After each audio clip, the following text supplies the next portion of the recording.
Assalamu alaikum wa rahmatullahi wa barakatuhu.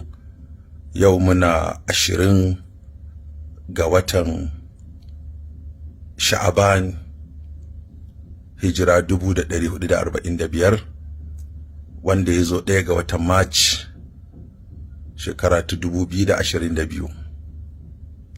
Ina daga nan jihar Kaduna, inda muke gabatar da taro da 'yan majalisa ƙarƙashin jagorancin sifika yadda za a gabatar da doka wacce za ta wajabta yin gwajin lafiya kafin aure a jihar Kano, kamar yadda jihohi da yawa a Najeriya wato suka yi irin wannan doka.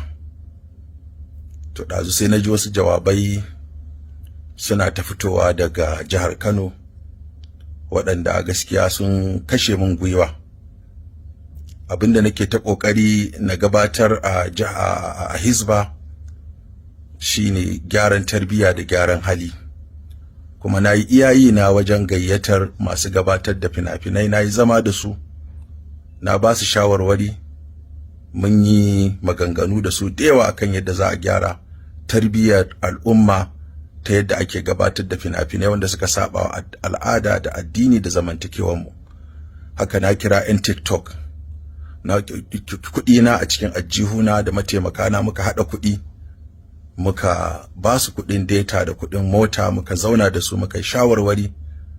Haka nan kuma na gayyato Murja da 'yan uwanta masu yin TikTok, mun zo mun zauna da su, na ba su shawarwari, na yi musu addu'a, na kuma ba hanyoyi da zan ga cewa sun gyaru, sun nutsu, sun koma cikin hayyacinsu. To daga nan kuma waɗanda ba su ji ba sun ci gaba da yin abubuwan da suke yi waɗanda yake ɓata tarbiyya, yake ɓata halaye, kuma mun yi iya ƙoƙarinmu mu ga cewa mun yi abin da ya kamata. To amma ina bawa mai girma gwamna haƙuri bisa fushi da yayi da maganganu da ya faɗa, kuma ina roƙon ya min afuwa. Na sauka daga kan wannan mukami da ya bani na Hizba, kuma ina masa addu'a, ina masa fatan alheri. Allah ya bashi nasara, Allah ya taimake shi, Allah ya taimaki gwamnatinsa, Allah ya zaunar da shi lafiya, Allah ya ɗaukaka addinin musulunci. Abinda muka yi na daidai Allah ta'ala ya karɓa, inda muka yi kuskure muna fata a yafe mana. Wassalamu alaikum.